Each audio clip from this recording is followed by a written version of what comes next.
Now we get into the most interesting part of the evening, the question and answer session. We have 3 mics, 2 for the brothers, 1 in the front, that's to my left here, 1 in the back, onto my left, and 1 in the right for the sisters. Please give your name and your profession. The preference of order will be for non-Muslims first, 1 question at a time. If anybody has to ask the second question, they have to get back to the queue and come again. Now I start on to my front left. The first question will be for the non-Muslim brothers. First will be the mic onto my left, the second back there onto my left, and third for the sisters. So we come in a clockwise direction. Yes, brother. First give your name and your profession. My name is Krishna Rao. I am working as a general manager abroad. Luckily today, I've come here with one of my friend who has brought me here today. In fact, Dr. Zakir, I have seen him on TV, and always this is a great opportunity that God has given me to see him personally and ask a question which always I had a doubt in my life, that why God didn't create one religion, or he didn't make one religion for everybody so that peace would have been prevailed on this earth. He knew it, or he never knew about it, that these are the problems which are going to be faced. The brother asked a very good question, very important question. Why did not God create only one religion? Why did he create all the different religions so there will be no confusion, no fighting? And I agree with him, it's a very good question. And if you read the Quran, Allah says in the Quran in Surah Al-Imran, chapter number 3, verse number 19, Inna dina indallahi al-Islam. The only religion acceptable in the sight of Allah is Islam. Islam means submitting your will to Almighty God. So if you read all the religions, Almighty God only sent messengers to preach one religion. All the messengers that came, right from Adam, peace be upon him, right down Noah, Moses, Jesus, Muhammad, peace be upon them all the prophets, and our beloved prophet said, there were 124,000 messengers sent on the face of the earth. And it's mentioned in the Quran in Surah Fatir, chapter 35, verse 24, وَإِم مِّنْ أُمَّةٍ إِلَّا خَلَا فِيهَا نَذِيرٌ. There is not a nation or a tribe to whom we have not sent a warner or a guide. Allah says in Surah Ra'd, chapter number 13, verse number 7, وَلِكُلِّ قَوْمٍ هَادٍ. And to every people have we sent a warner. Now all the messengers that came, brother, they taught nothing but submitting their will to Almighty God. And the basic message that all these messengers taught oneness of God. He did not beget.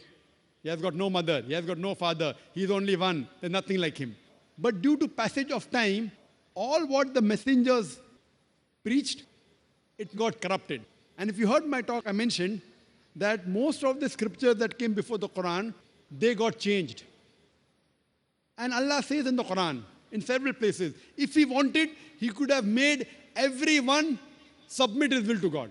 Everyone Muslim. See, Muslim brother, don't take it as a religion.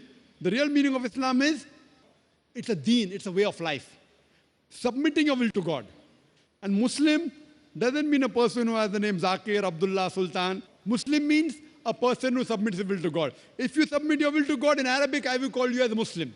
So don't go on the labels given, Sultan, Zakir, Abdullah. Muslim in Arabic means a person who submits his will to God.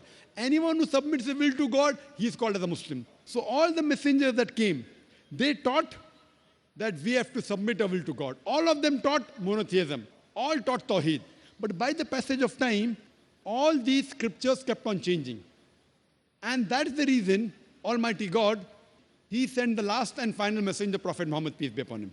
And the last and final revelation, glorious Quran. Now all the messengers that came before Prophet Muhammad, peace be upon him, all the revelation that came before the Quran, they were only meant for those people and for that time. By name, 4 are mentioned in the Quran. Torah, Zabur, Injil, and the Quran. Torah is the Wahi, the revelation which was given to Moses, peace be upon him. Zabur is the Wahi, the revelation given to David, peace be upon him. Injil is the Wahi, the revelation given to Jesus Christ, peace be upon him. And Quran is the last and final revelation given to the last and final messenger, Prophet Muhammad, peace be upon him. But Quran also says in Surah Ra'd, chapter number 13, verse number 38, it says, لِكُلِّ أَجْلٍ kitab.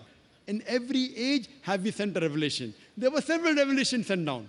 But all the revelation that came before the Quran and all the messengers that came before Prophet Muhammad, they were sent only for those people and for that time. That's the reason Almighty God did not think it fit to preserve it. But since Quran is the last and final revelation, not only sent for the Muslims or the Arabs, it is sent for the whole of humanity. And Prophet Muhammad, he is not sent only for the Muslims or the Arabs, he has been sent for the whole of humanity. That is the reason he has been prophesied in all the major world religious scriptures.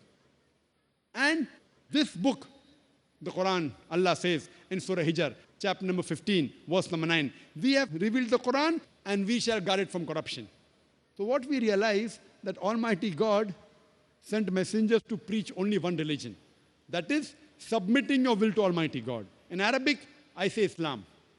Jesus Christ never came to preach Christianity. The word Christianity doesn't exist in the Bible. Do you know that? In the full Bible, the word Christianity is not there. He didn't preach Christianity. The word Christian was a nickname given to the followers of Jesus at Antioch, mentioned in the book of Acts. Nickname. So Jesus Christ preached Islam. It's mentioned in the Gospel of John, chapter 5, verse number 30, Jesus Christ, peace be upon him, said that not my will, but my Father's will. God's will. In Arabic, he preached nothing but Islam. Similarly, if you read Bhagavad Gita, Shri Krishna said that you have to submit your will to God. If you understand Arabic, he says that you have to accept Islam.